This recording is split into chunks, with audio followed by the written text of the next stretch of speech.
All right. Typically, when you start lesson planning, there's two things you want to watch out for at your school.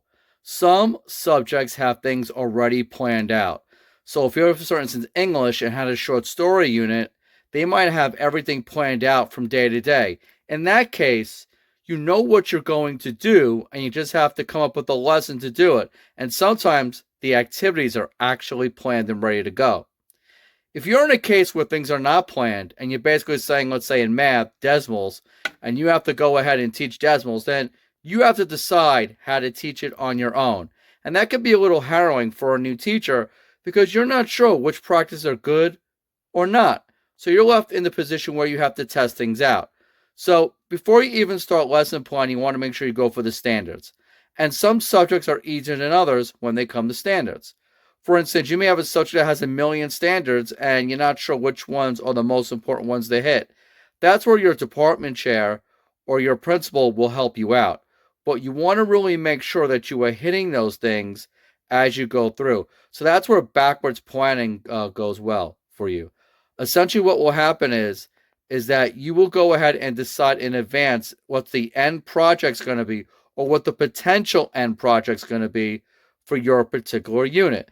So let's say you were doing The Outsiders and you wanted to do a compare and contrast between the movie and the book. So you would go ahead and put all those lessons to make that a reality. Obviously, you would put lessons on the book, understanding the characters, understanding the setting. And then you might take a sample short story or a little short film and have them practice compare and contrasting. Maybe have them compare and contrast other things to make sure they know what they're doing. You would decide what to do, what's best to your group. You would also decide compared to the IEP needs, your special education students, and you would go ahead and make sure all that is enforced. But like I mentioned in my other video about lesson planning, try to make it as interesting as possible. When you are starting your lesson, you want to take a look at how to engage them immediately, and it changes from class to class.